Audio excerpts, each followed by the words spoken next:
Good evening, and a great evening it truly is. My name is Tony Saliba, and I have the great honor and privilege to serve my alma mater as the Dean of the School of Engineering. On behalf of President Dan Curran, Provost Joe Saliba, and the entire University of Dayton family, it is my great pleasure to welcome all of you, our distinguished alumni and friends, faculty and staff, to this wonderful celebration. Throughout this year, we are celebrating the centennial anniversary of our school and its stellar record of accomplishment. This evening, we continue this celebration, but are particularly gathered to honor and induct into the School of Engineering Hall of Fame 5 individuals and organizations who have written pivotal chapters in our storied history. We honor John McHale, Emerson Climate Technologies, the Kettering Family Philanthropies, Charles Peterson, and Charles Wilkie. Please join me now in the first of many moments for applause in celebrating and thanking these distinguished contributors to our university's legacy.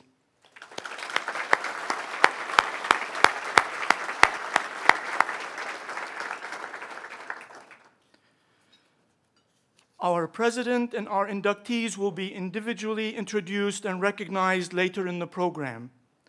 At this moment, allow me to acknowledge the additional presence among us of some very special guests. It is truly a great honor for me to recognize Congressman Steve Austria, United States Representative for the 7th District of the state of Ohio, and his wife Eileen.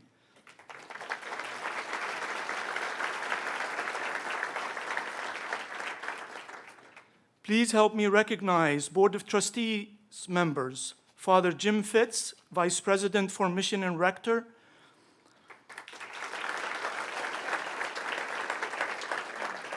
Susan Kettering, Vice President and Trustee, Kettering Family Foundation, Dr. Ann Clamar, President and Chief Executive Officer of Midmark Corporation, and her husband Rob. We also recognize honorary trustees members, Brother Raymond Fitz, Ferree Professor of Social Justice,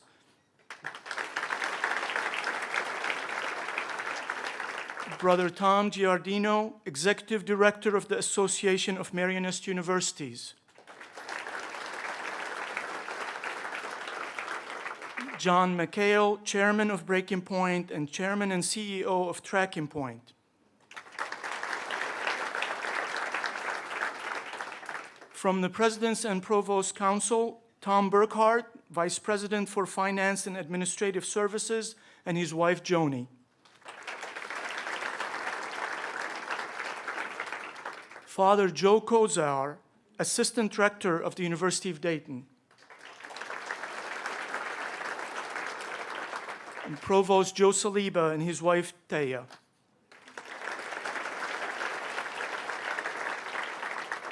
I would also ask all the members of the School of Engineering Advisory Council who traveled long distances today to have our biannual meeting today to please stand and be recognized.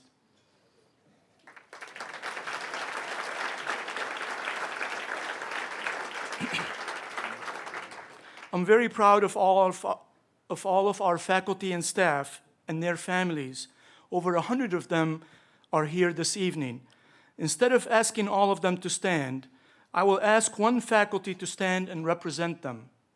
This faculty has been teaching full-time at UD for 54 of the 100-year history of the school, over half of the 100 years. Please help me recognize Professor Bob Wolf and his wife, Kay.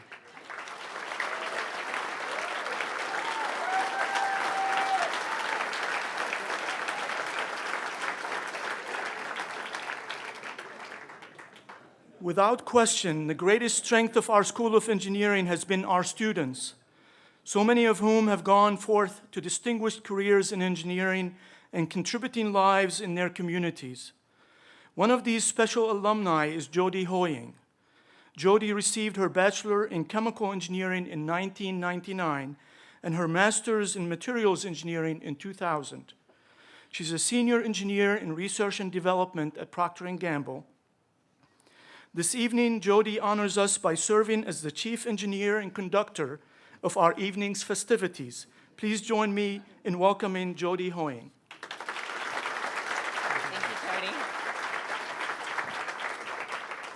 Hello, everyone. And Tony, it is my honor to be here tonight to celebrate and recognize the School of Engineering for its service to the community through the work of its countless alumni.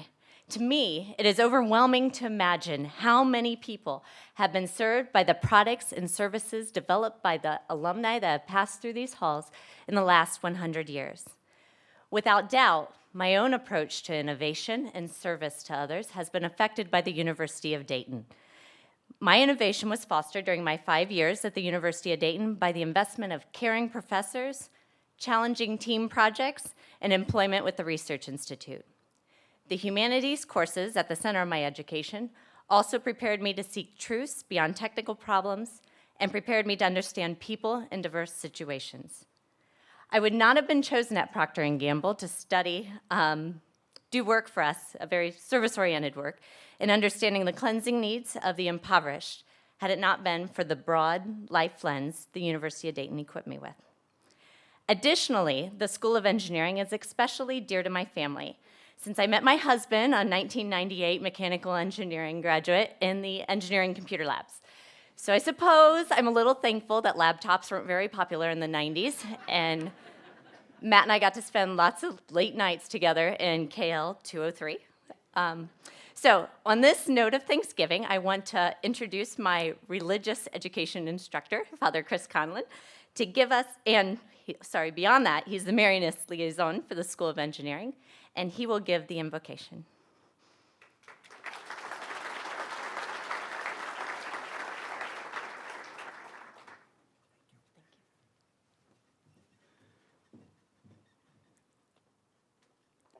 Let us pray.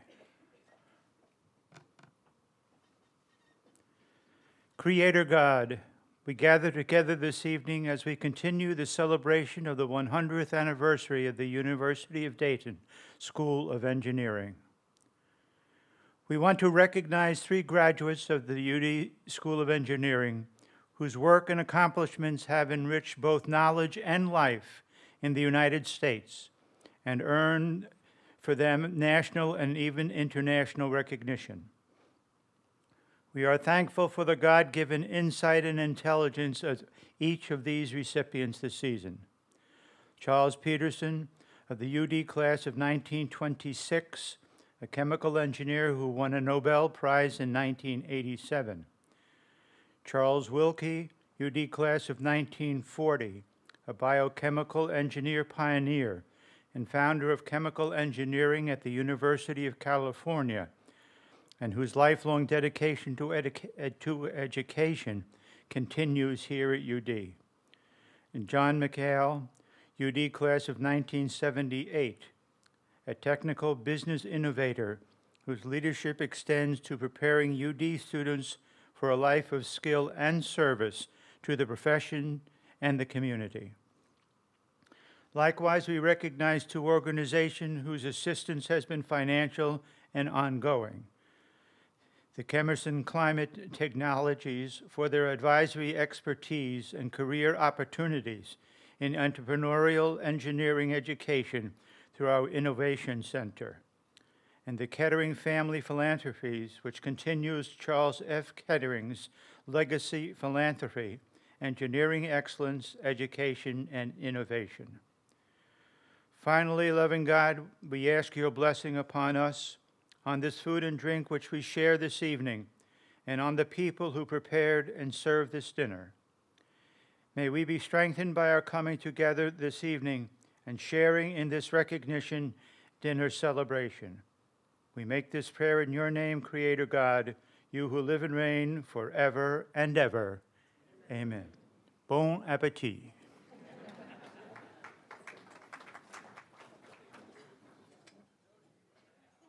I trust you've been enjoying your time with such great company as I have.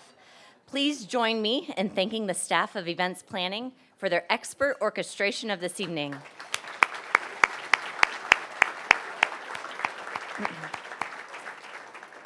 And let us also thank Chef Herb and his staff for sharing their fine culinary skills with us.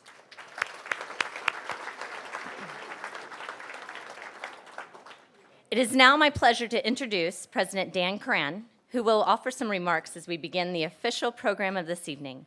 Dr. Daniel J. Curran is in his 10th year as the University of Dayton's 18th president and first lay leader.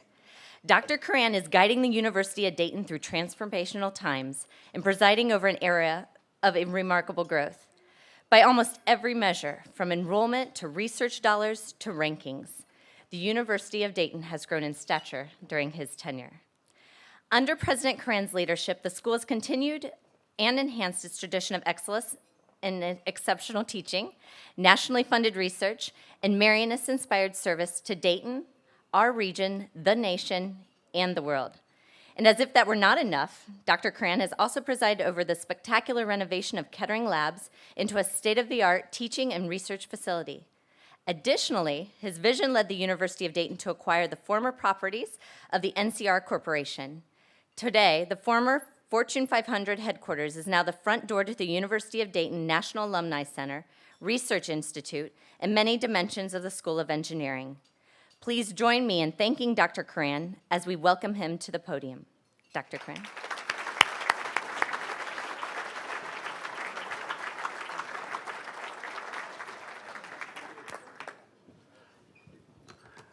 I will start by obviously congratulating the School of Engineering on 100 years of excellence in engineering and engineering research, and then I will then move to a correction in the introduction of Dan Curran. Not what you said, I always hate these introductions because it makes it seem like Dan Curran is running all over doing all these wonderful things, and certainly if there's one strength to the University of Dayton, it's the fact that we do things as a community, and that goes way back in our Marianist tradition. We work together. In fact, that was one of the first things that was said to me when I interviewed about 10 years ago, that you don't work for the Marianist, you work with them. And that's part of our community. So as things went by, I kept thinking, well, so-and-so did this. And when they mentioned the vision of the Kettering Labs, that renovation, certainly we had two outstanding deans, the Salibas, that was their work. Joe and Tony, have really taken the school and moved it forward. So the NCR property, when I think about that acquisition, I think, boy, there were great people working on that. And where is Tom Burkhardt, sitting over there, Vice President Tom Burkhardt? He and his team really were the ones that worked so hard to make that happen, both acquisitions. And I would sit in my office and say, Tom, what's going on here? What's going on there? And I just shared a story at my table. One of the greatest moments, I thought, in the acquisition of the world headquarters, Tom came to my office one day and I said, Tom, I want you to get all that furniture. And Tom says, oh, okay, Dan, I'll try. And the next day, Tom comes back and he says, Dan, I not only got all the furniture, I got the lawnmowers. So again, all those things, I've been fortunate to be part of a great team, and many people have made significant contributions. But tonight really is about the School of Engineering. And think back, 1911, chemical engineering, electrical engineering, right up to the new programs as recent as 1983 with the electro-optics program. It's been one program after another that has made a significant difference, not only for this university, but for this community.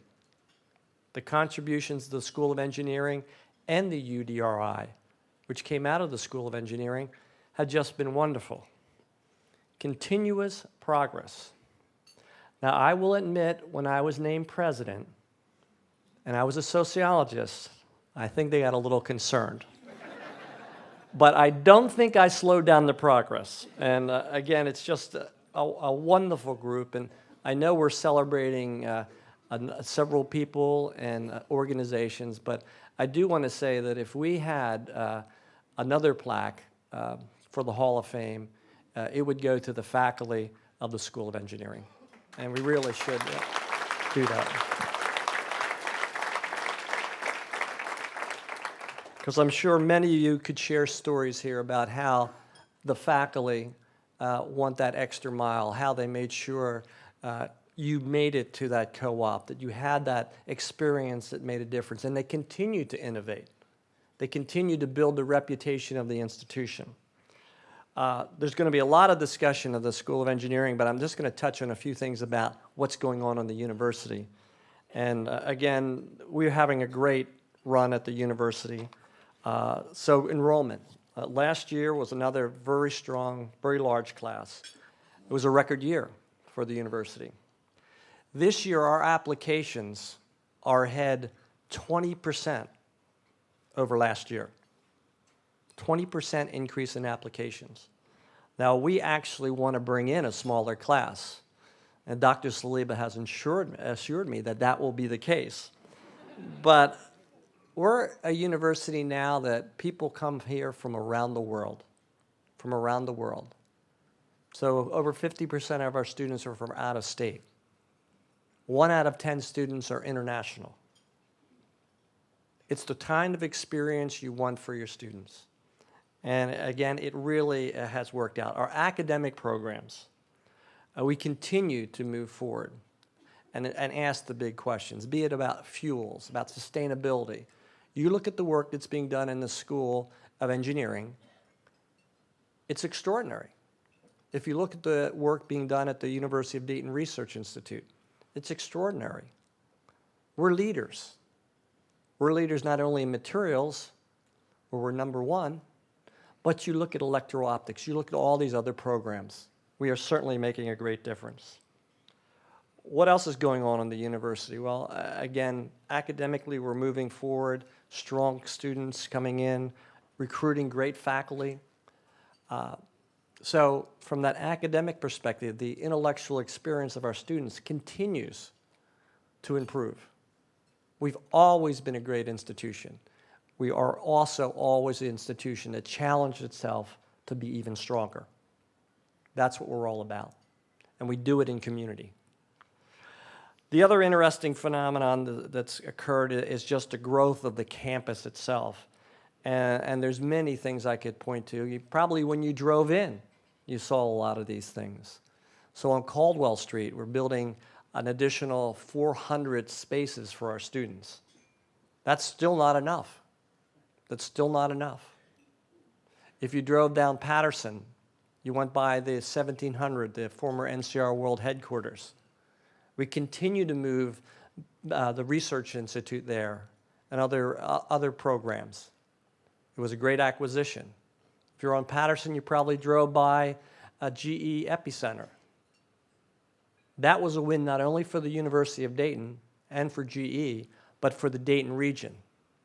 It took a lot of hard work by a team of people again to do that. We're in the process of finishing up the design for the University of Dayton China Institute. That will open in the Suzhou Industrial Park in August of this year.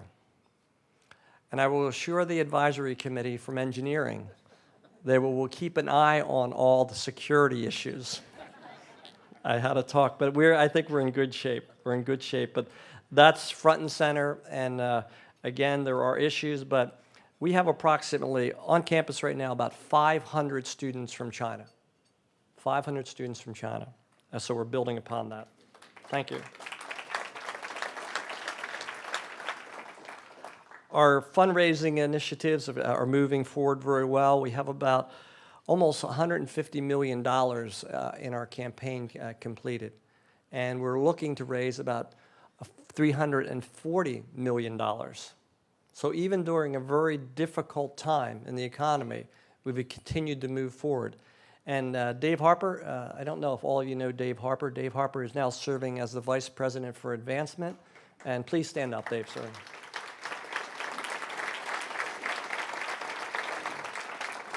And I can tell you that Dave brings a great energy to this job. And already we're seeing the results. He's putting a great team together. You know many of the individuals who in that group in advancement, the development officers, just outstanding individuals who represent the university so well. The one thing we are finding it to be a challenge is overall participation. Again, you people have been very generous financially and with your support. The thing that's challenging for the University of Dayton is the fact that, it's interesting, we did a survey about 3 years ago of how our graduates, what they felt about the university, and 90% of the respondents said, we love the University of Dayton. It was the best experience. But only 13% of our alumni contribute at any level. So, I don't want to put Dave on the spot, but the fact is, I will ask you to do just 2 things for me. And I'm going to step off the stage because we have more important things to celebrate tonight. The first one is, I want you to go out, read a little bit more about the university. You all know about the School of Engineering, but you're the individuals that have to help us build the academic reputation of the institution. For decades, we've been a great university. For decades, we've done extraordinary things. But it really is not known by people outside. Sometimes people in Dayton don't understand what's happened at this university. And again, it's a great academic legacy. Then second, I think we have to all talk to others to participate at whatever level. Because one of the things about participation, it's the way the university is rated. So if you look at U.S. News and World Report, at the very end of the column, it says alumni participation. And I'll be honest with you, we're very low. Notre Dame is well over 50%. And there's a lot of other institutions, I don't want to give their names because you'll get upset about their participation rate that's higher than ours. But for me, pushing up the rate is not so much about additional funding. It's about the value of the degree for our students. When our students go out and try to secure jobs, people look. And there are many shortcomings with these rating systems. They look at those rating systems. And they look at what the participation of the alumni is. We know we all love UD. It's in our heart. But if you look at that objective measure, and I can debate about U.S. News and World Report and other rankings, to other people it doesn't look that way.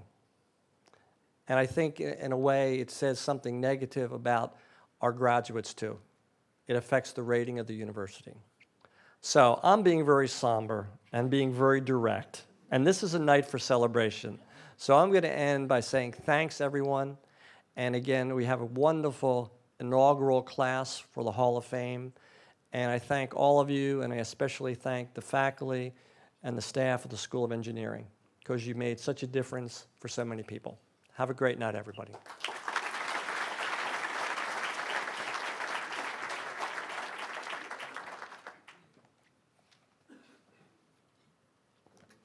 Okay. Well, thank you, President Curran, for challenging us and for sharing what's going on at the university. Those were inspiring words. Indeed, we could not have asked for more fitting remarks as an introduction to the video we're about to see. This video expresses our collective pride in our University of Dayton students, their quest for learning, and their achievements, our pride in the faculty and staff of the school because of their aspiring dedication to the success of our students, our pride in our alumni whose contributions to engineering and society are in the true spirit of Father Chaminade's vision, and the work of those early Marianists who founded this school. I invite you to enjoy the following presentation. This is a joyous year in which our School of Engineering is celebrating its centennial anniversary. As we celebrate 100 years of excellence in engineering education and research, we take a moment to cherish our past, celebrate our present, and look forward to a bright future. In the early 1900s, Dayton, Ohio was a hotbed of innovation. The Wright brothers were teaching the world to fly. John Patterson was pioneering new business practices, and Charles Kettering was about to introduce the electric starter. At St. Mary's Institute, the school that would become the University of Dayton, the Marianist leaders were reading the signs of the times.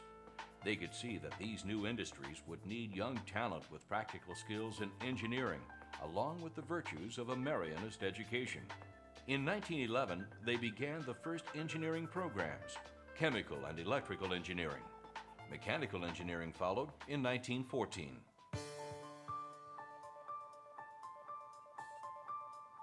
UD's been doing engineering for 100 years. There's something to be said about that because there's a legacy and a body of knowledge that has, grown throughout that time. And this is really a reminder that it is truly a century-long tradition to educating the whole person, to answering questions that humanity struggles with, to solving pressing problems for humanity.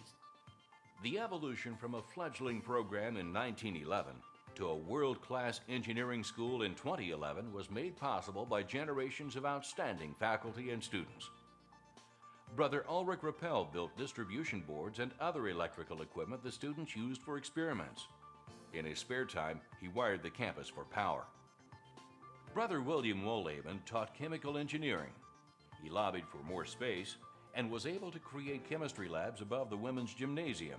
The University of Dayton was the first coeducational Catholic university in the United States. Sue Martin became the first female engineering student in 1938.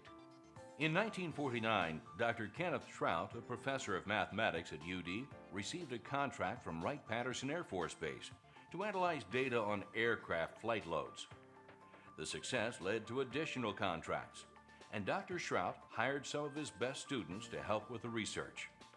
By 1956, funded research at UD had grown to $1 million, leading to the start of the University of Dayton Research Institute. Students have continued to have an impact on the university's reputation. Graduates include Nobel Prize winner Charles Peterson, Joseph Desch, who oversaw the development of the bomb decryption machine during World War II, technology entrepreneur John McHale, Annette Clayton, former president of Saturn and current executive vice president at Schneider Electric, and Joseph Hendricks, president of Ford Asia Pacific and Africa. The excellence of our professors and students has been a constant. Our facilities, they've seen some changes. In the early days, engineering classes were held in buildings around campus, including St. Joseph's Hall and the second floor of the women's gymnasium. After World War II, some classes were taught in the Mechanical Engineering Building, and later in the new Wohleben Hall. The first floor of St. Joe's Hall was the Electrical Engineering Department and our classrooms, and the basement of St. Joe's had several of our labs. We were still using vacuum tubes to build, communication systems. The machine laboratory we had that was in the basement of St. Joe's, there were big generators in there. You felt like you could turn down all the power in the city of Dayton. And then we had drafting class up in the attic space. What was interesting, it was all hand drafting. We carried around in those days a slide rule, a T-square, and a pencil with a lot of erasers. Kettering Labs was dedicated as the new home of the School of Engineering in 1969. Although the technology has changed over the years, the questions and inspiration that moved us forward remain the same. What are skills you need to be a good citizen, not just a good engineer? And I think that's, to me, one of the things they really do well here, better than probably any school I've ever been involved with. At Dayton, the teachers were just so present for the students, and I think they still are. I think that's what makes it a very unique educational experience. UD has an excellent reputation for providing a student who is well-rounded, technically, socially, and very service-minded. We don't just build engineers in the School of Engineering, we build well-rounded individuals. The engineering program itself taught me how to think, how to solve problems, how to approach them. There's not a technical problem that doesn't have socio-economic consequences, political, ethical consequences. It is the ability of our students to be able to consider different perspectives that makes the solution at the end a sustainable solution. It's a solution that is much more comprehensive, much more beneficial to humanity than simply solving a technical problem. It was well beyond just technical and engineering, but really more about business and learning and humanities and everything else that goes along with it, so that you become mature as an individual as well as a professional. It's that type of education that we need for the future. It's the team approach, it's the community approach to solving problems that UD will excel at and be an example for other universities to follow. One program that is helping our students understand the far-reaching effects of engineering and technology is Ethos, which provides service learning opportunities for students. And it really gives the students an opportunity to think globally. And I think they really, when they come back, they are changed individuals. I think that since the day that I got back from Bolivia in 2004, I've never lived my life the same. Where we live, we are very privileged and we are given many opportunities. That isn't reality for the majority of people in this world. And so I needed to see that to kind of bring me back and say, I've been blessed with so many things, what more can I do? The UD School of Engineering has a bright future. We have been recognized as one of the best universities. But the real proof is in our students, young men and women prepared to be leaders, to ask the big questions, and to search for answers that will improve our world. Our students are already distinguishing themselves, solving problems for major corporations, winning first place at an international flight simulation competition, first place in an international student symposium, in a national debate competition, in a national competition for cars powered by fuel cells. With 100 years of excellence, a best-in-class innovation center, strong partnerships, outstanding faculty, and amazing students, the University of Dayton is preparing the next generation of leaders in engineering. The students they're putting out into the community, they make a difference, and they really carry the reputation of the University of Dayton forward. When you talk about the University of Dayton globally, when I go to other countries, they know our strength in engineering. I like the innovative spirit that we have here in the School of Engineering. It is a spark plug for innovation. It's a spark plug for partnerships. We have been exceptional at the School of Engineering in reading the signs of the time.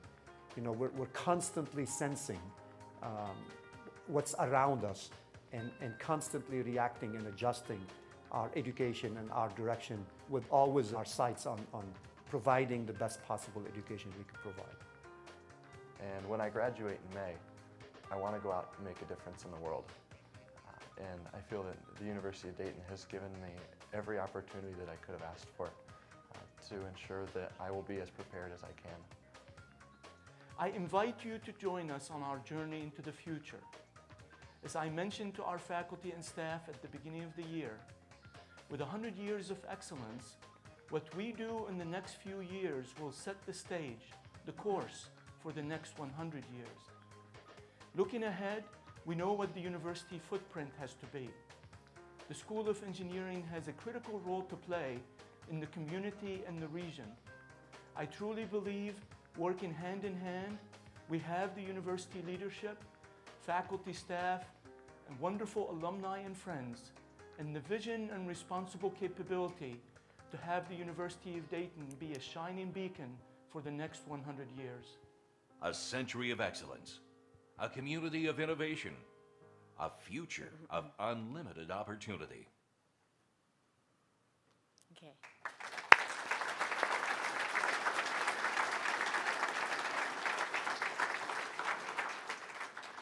I'm sure you'll agree that that was a beautiful tribute to the School of Engineering, its storied past, its vibrant present, and its promising future.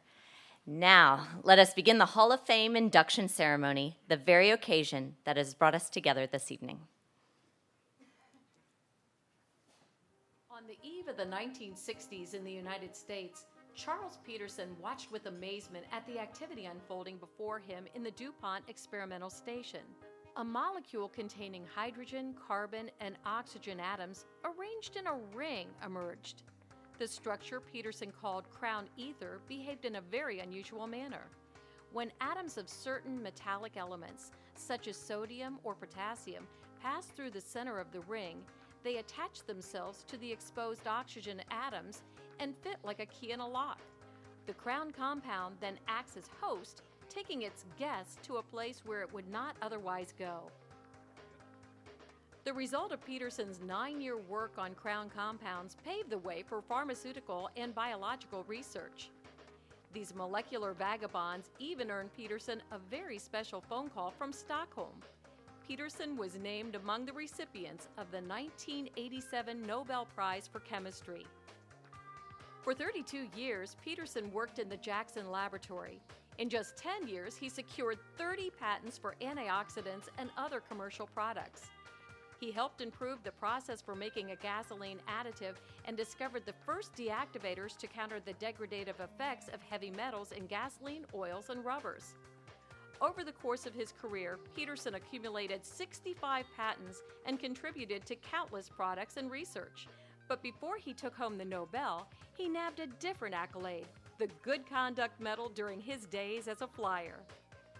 Korean-born Peterson took his first chemistry class in a French-American prep school in Yokohama, Japan. The Marinus brothers who taught there influenced his decision to attend the University of Dayton. They helped nurture in Peterson a sense of curiosity, which paid off during his career at DuPont. For his numerous significant and innovative contributions to the field of chemical engineering, the University of Dayton is honored to induct Charles Peterson into the School of Engineering Hall of Fame.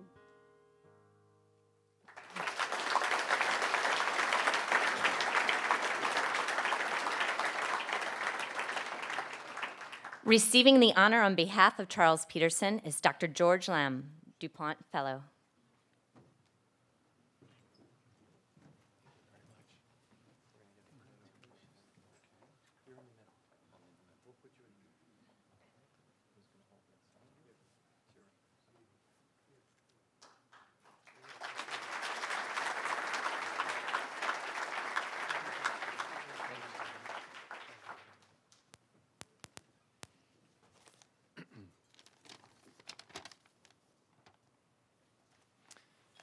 Good evening, everyone. I'm happy to represent DuPont on this occasion and extend the gratitude of our company for this recognition of Nobel laureate Charlie Peterson. Peterson's legacy at DuPont is as much about his inquisitiveness, collegiality, and uncanny chemical insight as it is about his greatest discovery, the crown ethers, but that discovery remains a marvel. Following up, as you saw in the video, on a result of an unsuccessful experiment, he discovered a novel class of compounds that we now know as the crown ethers, and in so doing, he laid the foundation for host-guest chemistry and supramolecular chemistry. Beyond crown ethers, his work at DuPont led to significant commercial products.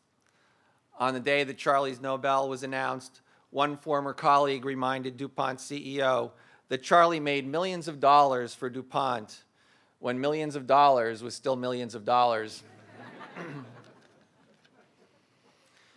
He was retired for 18 years before he got the early morning phone call from Sweden in 1987.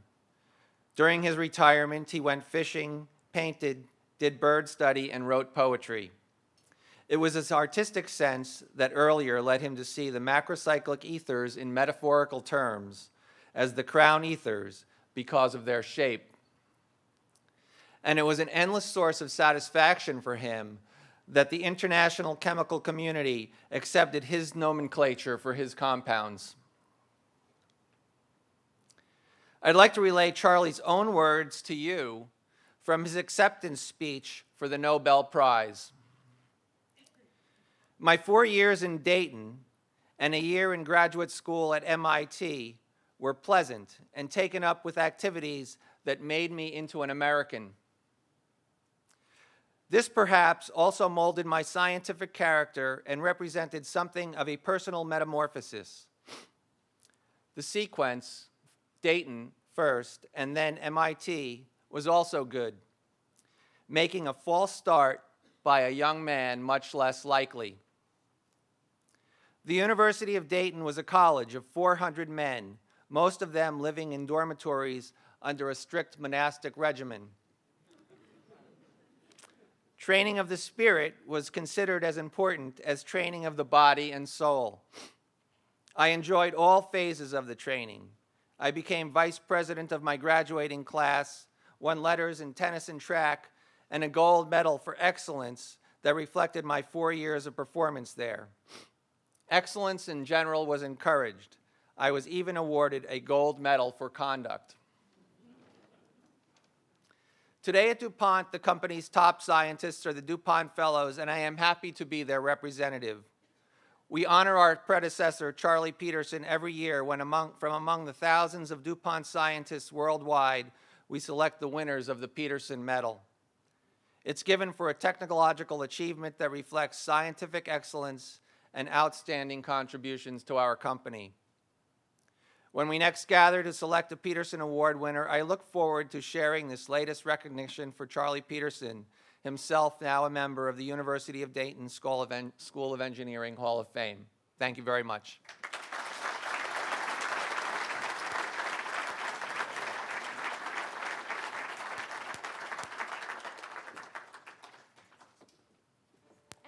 Climate Technologies support of the University of Dayton includes a long legacy of contributing to educational and community programs, including the Minority Engineering Program, the Design and Manufacturing Clinic, and the Innovation Center. In 2007, Emerson made a $1 million investment in the School of Engineering's Product Innovation Laboratory to provide opportunities for engineering and business students to work on new product development, potentially spurring the creation of new businesses. Nearly 100 UD engineering students have gained invaluable experience working at Emerson, and Emerson can count on UD to continue the company's standard of excellence. We see UD as one of those institutions, an organization that not only just checks the box in terms of delivering a student that meets the criteria of being an engineer, but really educates that engineer on how to be an innovator, how to be creative, how to seek not just a solution, but how to seek a best solution. Ingenuity requires great effort. Emerson has a proud tradition of striving to stay ahead in today's competitive market, and in this relationship, UD students learn from the best. Engineering was a competitive weapon for Copeland and now Emerson Climate Technologies. And so to be able to fuel that competitive advantage, we need people that can think outside the box, that are innovators, that are wide awake, that are anxious to get on to the next big thing. Many Emerson employees are flyer grads themselves, and the model for learning, leading, and serving they acquired during their years at UD stuck with them throughout life. Seeing how hard that our professors worked at making us very well-rounded and knowledgeable students gave me the notion of that we really have to have a great deal of passion and discipline and ability to work hard if we really want to be successful in life, in our careers, with our family.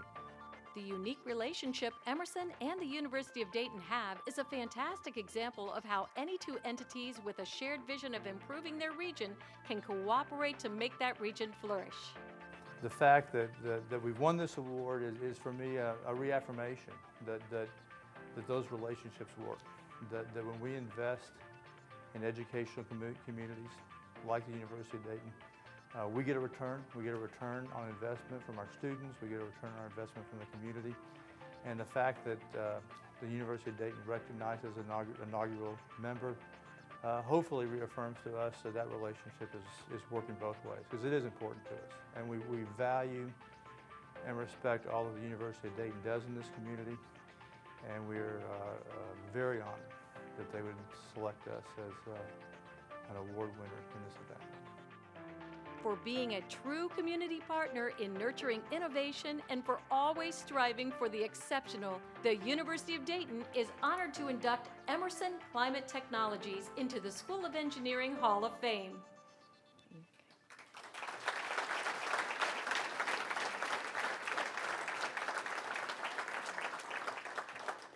Receiving the honor on behalf of Emerson Climate Technologies is Mr. Ed Purvis, Executive Vice President.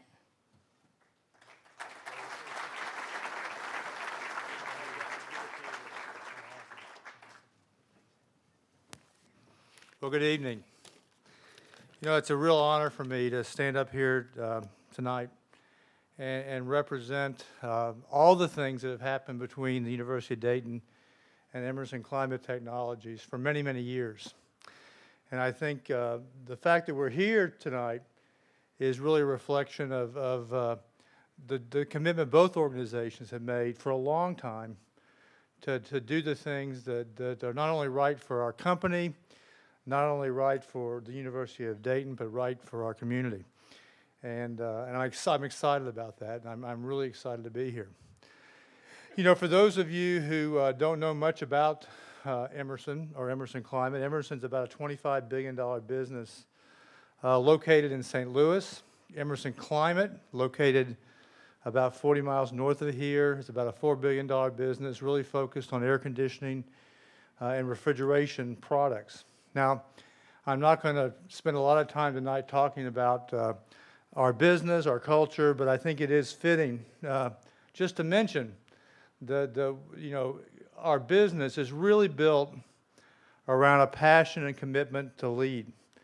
And for those of you who may know who we are and about our business, I think we are proud to be able to say that by almost any standard, we are a clear leader in the industries and in the markets we serve. But when I think about that, I really want to focus on the piece of that that's built around not only our technology leadership, because clearly when you look at who we are and what we do, technology leadership is a huge portion of that. But it's really built around the values and the belief systems that we believe allow us to attract and retain the quality of people that we have in our organization, some of whom are represented here in the room tonight.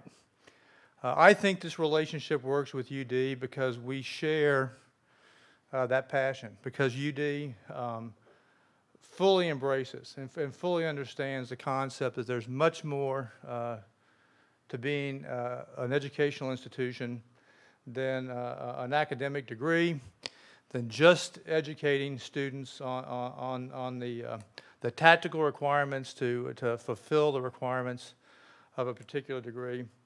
But it's much, much more, and it's built around the character, the commitment to community, the commitment to a belief system that really fits with what we're also about. To that end, by the way, and the videotape mentioned that, we have close to 100 students working for us who are graduates of Dayton. In fact, I was mentioning to Tony tonight that it's 91.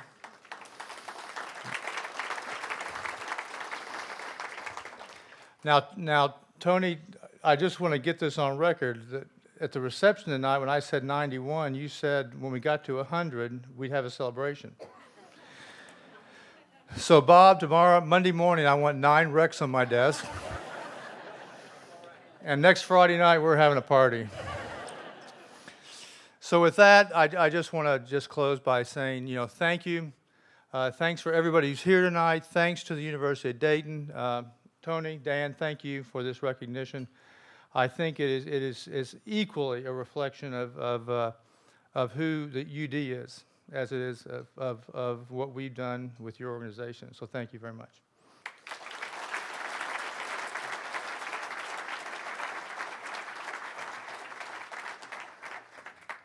It's a cool spring evening on campus at UD. Several fresh-faced young men shuffle to the edge of the dance floor. They retrieve sheets of music out from instrument cases, jacket pockets, and folders. Charles Wilkie buzzes his lips and flips the slide lock on his trombone. In a few minutes, the dance floor will fill with flyer co-eds, twirling, snapping, and bopping to the tunes Wilkie and his crew crank out, including the popular new swing style. Playing in the band allowed Wilkie to pay for his education at the University of Dayton. Tonight, he might fantasize he is Tommy Dorsey, but tomorrow, Wilkie will be elbows deep in chemistry, preparing for the big exam. His hard work will pay off with a storied career in chemical engineering, including his groundbreaking efforts in the burgeoning field of biochemical engineering, a career with roots in Dayton. Among his many accolades, 2 of his most valued were given to him as a student at UD. Wilkie was chosen for the Albert Emanuel Award of Excellence in Chemical Engineering in both his junior and senior year. After obtaining his bachelor's degree from the University of Dayton in 1940, Wilkie acquired his master's in physical chemistry from the State College of Washington and his Ph.D. in chemical engineering from the University of Wisconsin. In 1946, Wilkie joined the faculty of Berkeley's College of Chemistry. He rose through the ranks, and in 1957, he founded the Chemical Engineering Department and became its first chair. Wilkie was an early pioneer of transport phenomena approaches. The formulas he developed in mass transfer are still used today. Wilkie won the University of Dayton Distinguished Alumnus Award in 1984. He wrote, "I feel greatly indebted to the University of Dayton and its faculty for enabling me to get started in chemical engineering." Although the department was inadequately housed above the old gymnasium, the dedication and enthusiasm of the faculty made up for any physical deficiencies. The University of Dayton is a great educational asset, which merits our continued support and admiration. In 2002, citing his loyalty and appreciation to the University of Dayton, Wilkie gave a gift to create the Transport Phenomena Lab. He also established the Endowed Chair in Chemical Engineering and has supported numerous students through scholarships. Wilkie's work was recognized with the highest awards of his profession, including election into the National Academy of Engineering and the Colburn and Walker Awards. He was singled out as one of 30 eminent chemical engineers by the American Institute of Chemical Engineers. Dr. Wilkie was revered by his colleagues and students.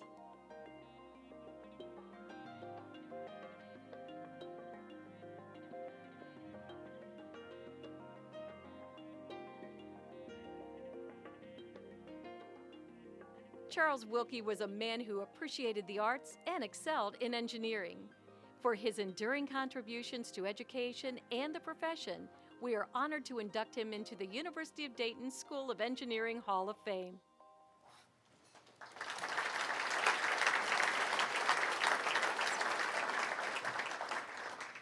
Receiving the honor on behalf of Charles Wilkie is Miss Diana Savastano, chemical engineering student and Wilkie Endowed Scholarship recipient. Dr. Charles Browning, Chair of Chemical and Materials Engineering, and Dr. Robert Wilkins, Director of Chemical Engineering.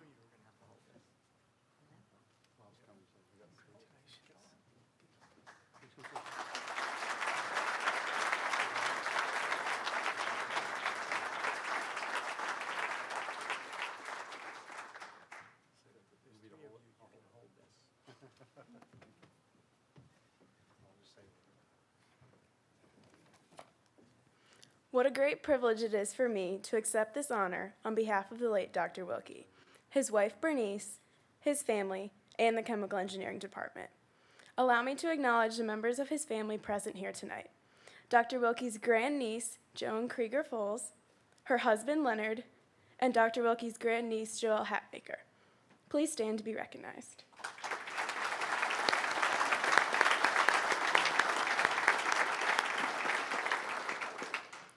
Dr. Wilkie's outstanding contributions to the field that I have chosen are inspirational to me and my fellow students. His generosity to provide us with the best laboratories and resources is contributing to us having the best education possible.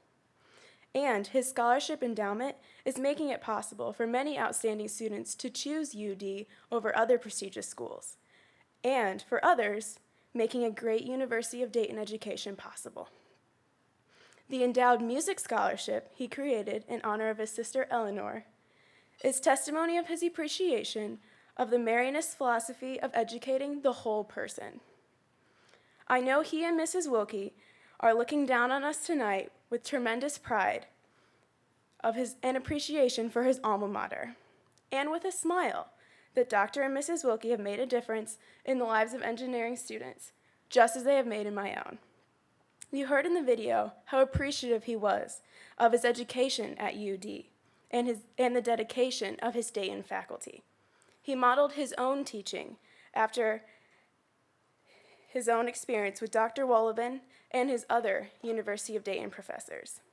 I can attest from my own experience here at Dayton that the tradition of faculty interaction is still alive and well, as our faculty will always be inspired by those who came before them and the role model that Dr. Wilkie represented.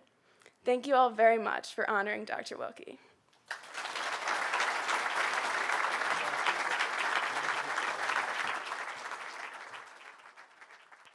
Dayton, Ohio is home to more U.S. patents than any other city. Leading the charge during the turn of the 20th century was Charles Kettering, perhaps best known for leaded gasoline, the self-starter engine, and founding the Dayton Engineering Laboratories Company. It was always about the future. It was sort of making things better, improving things for people.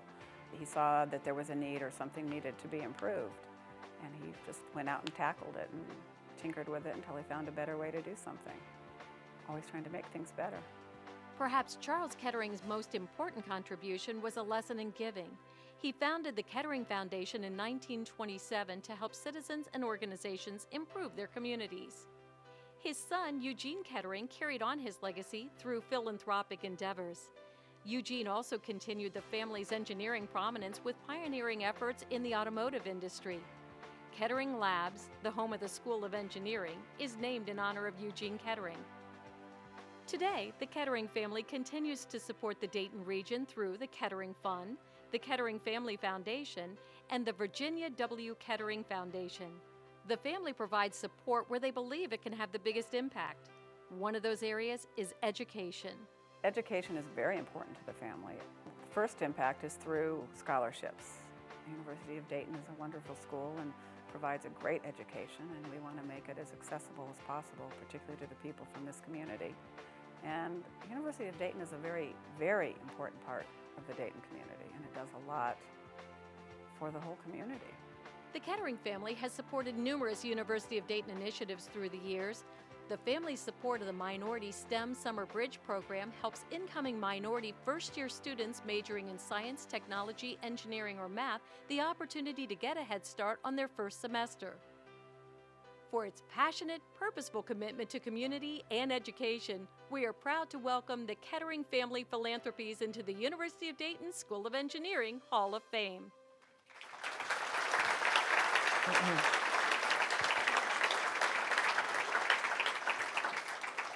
Receiving the honor on behalf of the Kettering Family Philanthropies is Susan Kettering, Vice President and Trustee, the Kettering Family Foundation.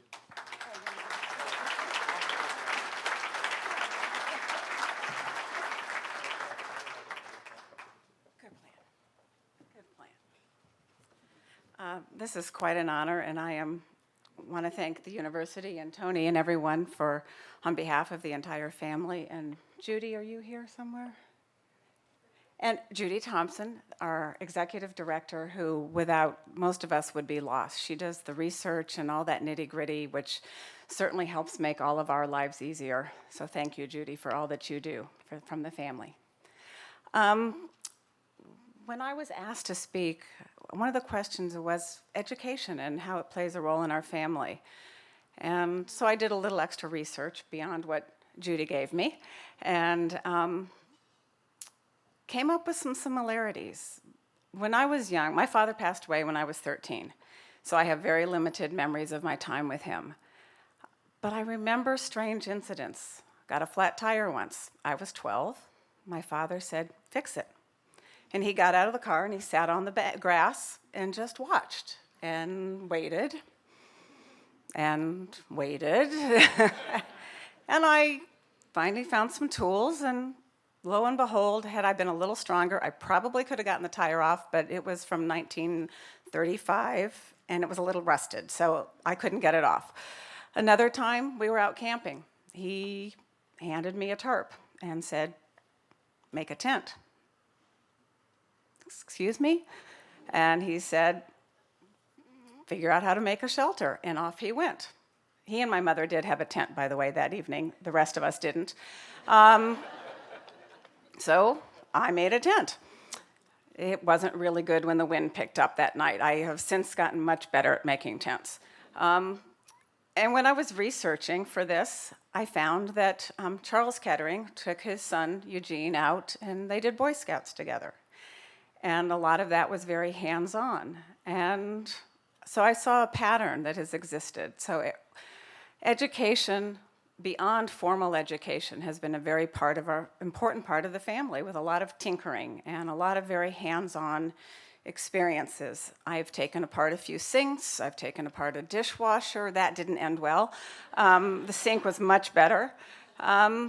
And I continue to do that, and I hope I have inspired my children to continue doing that, and now I can inspire my grandchildren to do that.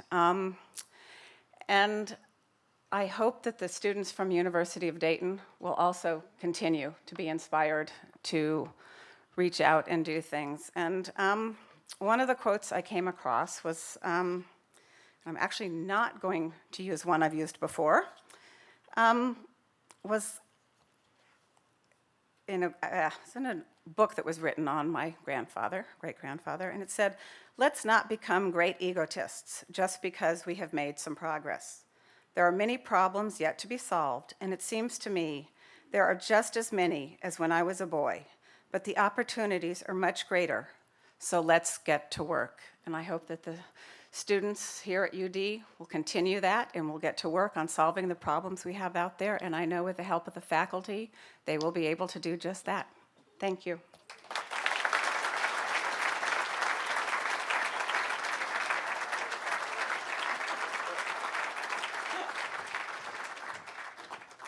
Summoning digital media into the palm of one's hand might be taken for granted these days. Young children and teens have never known a world in which there was no information superhighway.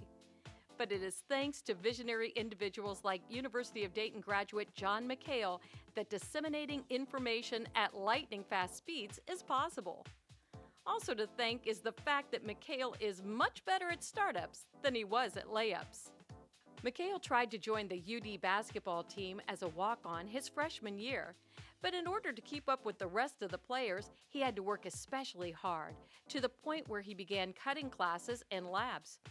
Fortunately, McHale shifted his focus from basketball nets to a net with a much grander purpose.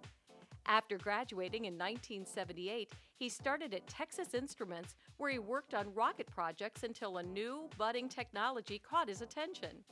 During the dawn of the personal computer, McHale and his friends teamed up to figure out a way to connect computers. Yeah, we worked pretty hard at the first company. You know, I remember we had to consult during the day because we didn't have any venture capital, so we all had separate jobs.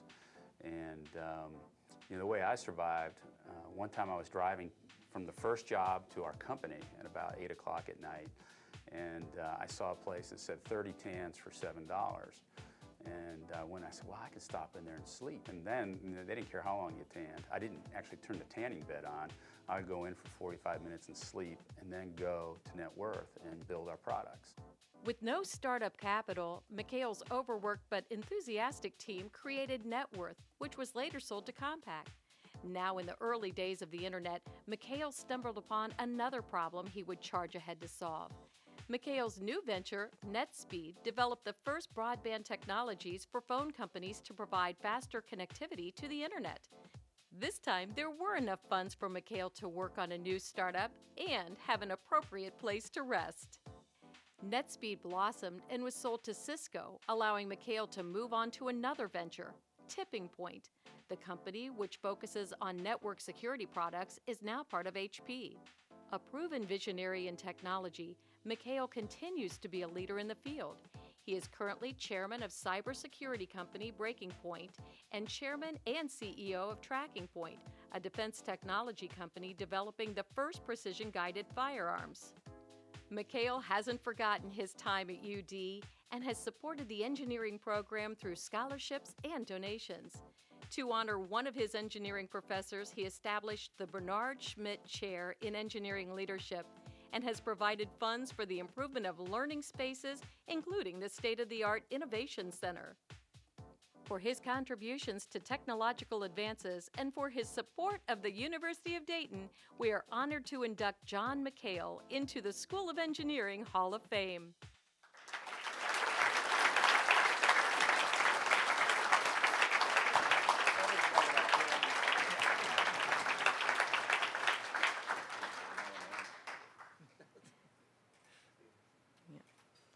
It was a little late, but I'm supposed to say, please help me welcome John McHale, Chairman of Breaking Point and Chairman and CEO of Tracking Point, to the stage to accept his honor.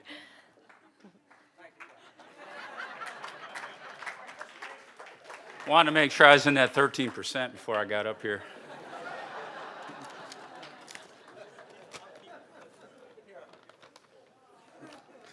So I am truly honored to be an inductee into the University of Dayton Engineering Hall of Fame. In fact, I really feel like I'm a little bit out of my depth, particularly when you look at going in with the same class as Charles Peterson. I mean, how do you win a Nobel Prize? I mean, Crown Ethers, maybe I could win for drinking Crown Royal. I don't know, but that might be my only chance. But more than anything, I'm grateful. I'm grateful that in 1974, my sister Pat led me here, and I'm grateful for the education that I got, because I really needed it. And when I was a young kid, I loved electricity. I was curious about it. At 5, I took a coat hanger and stuck it in the socket and shocked the hell out of myself. I thought it made me holy. At 7, I wanted to make my Lionel train with the transformer go faster. So I ditched the transformer and wired the tracks right up to the power plug, the wall outlet. That thing burst into flames, shot off the track, and embedded right in the wall. You know, by the time I was in high school, I was afraid to plug anything in, and I would be at home and I'd tinker and I'd build stuff and I'd fix TVs for people, and I'd call up my friend Mark Livingston, future UD grad, to come over and plug stuff in. After a while, he made me pay him. I mean, that's just, he's an accountant. So I called my sister after I found out I was getting this award, and I said, "Isn't it incredible?" And of course, she knew what happened in our childhood, and she said, "Well, no, but I am incredulous." So I did really need to get a good education, and I got one. After UD, I went straight to Texas Instruments, and I was really surrounded by newly minted engineers. TI was their heyday. And there were engineers from side by side from MIT, Stanford, Rensselaer, Rice. And I really felt like they were smarter than me, and they agreed. But before long, they started to come to me for help. And I was astonished by that. And I just, I think about how that happened. And it turns out that they probably were smarter, but they did not go to the University of Dayton. And the bottom line is,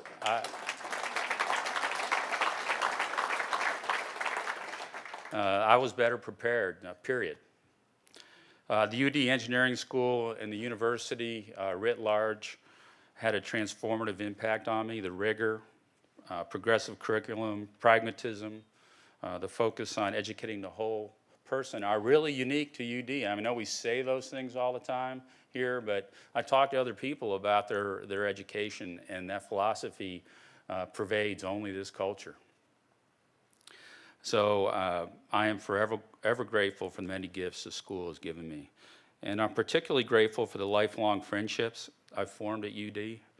Steve Brickner, Mark Becker, Pat Murphy, Mike Schusler, Mark Livingston, and of course, my sister Tricia, our UD band of brothers and sisters. I'm really accepting this in honor of all of you.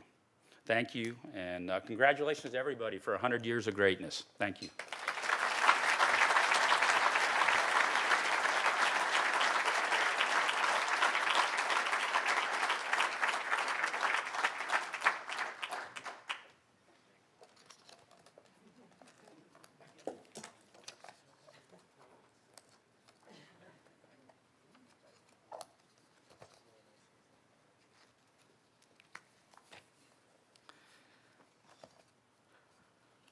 What a wonderful evening this has been. So much pride and accomplishments in the first 100 years. I would like at this time to thank you all for being part of this celebration and for all you do for UD. Mere words, especially my own, so tongue-tied with awe, cannot properly express our deepest gratitude for the role you have played and continue to play in the amazing journey that has been and will continue to be our School of Engineering. In your presence here this evening, and in your own record of dedication, generosity, and love for the University of Dayton and the School of Engineering, all of you are invaluable to our continued success. Chapters in your own right, and writers of the ongoing story of our much loved School of Engineering. Allow me to extend a special appreciation to Dr. Dan Curran for the leadership and vision he has provided to build on the foundation of excellence of the Marianists. I know he said earlier that once we found out that a social scientist came in, we got nervous, but he didn't slow us down. Really, he helped us along quite a bit. Whether it is the university or the School of Engineering, as no one can walk on campus without seeing the vibrant transformation that has taken place the past 10 years. As we talk to employers, to other universities, to our alumni and friends across the country and the world, we hear of the impact Dr. Curran has had through his vision and support of the academic excellence of our university. His imprint on the School of Engineering has been nothing short of remarkable. Building on the promise of our past, our alma mater has become a very prestigious School of Engineering thanks to Dr. Curran's steady investment in our future. To the Marianists, we owe a great deal of gratitude for building the foundation for our development and growth, and for instilling in all of us the Marianist value and values and the passion for excellence in education. What makes our centenary particularly special is that its occasion comes on the 250th anniversary of the birth of Blessed Father William Joseph Chaminade, the founder of our Marianist order. Father Chaminade was a man of great faith at an uncertain time. He was a visionary. He read the signs of the times and shaped a new religious order that set up on a mission to engage with the world creatively and constructively. So there is a link between Father Chaminade and his Marianist successors who founded our incredible School of Engineering 100 years ago. There's a link with the Marianists who followed them from 1911 to the present, who continued the building process. These were Marianists such as Brother Ray Fitz, who himself is a graduate of the School of Engineering, who has served prominently as president of this university for 23 great years. They were all visionaries in Father Chaminade's image, who read the signs of the times. They stayed at the table and guided our School of Engineering from inception to making such remarkable contributions to our time and our society. I would like once more to acknowledge the inaugural class of inductees to the School of Engineering Hall of Fame. This distinguished class exemplifies the spirit of the School of Engineering and the University of Dayton. They are innovators, visionaries, leaders who have contributed greatly to the reputation and the capabilities of our school. Their example will certainly provide inspiration to students, faculty, and alumni of the School of Engineering and the university for many years to come. Please join me in one more round of applause for this class as we honor them and thank them for their contributions.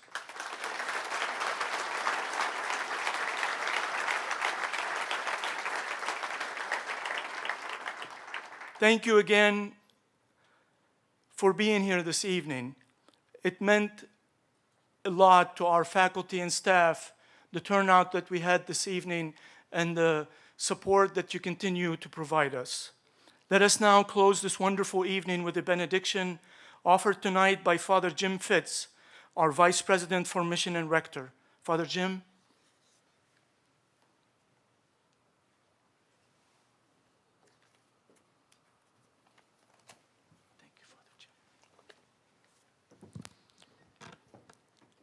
Let us pray.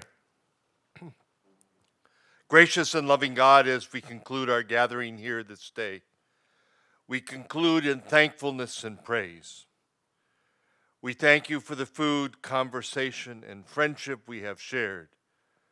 We thank you in a special way for the 100 years of service of our School of Engineering, for the faculty, staff, alumni, and students who have contributed to its success, for all that this school has contributed to our university, city, country, and world.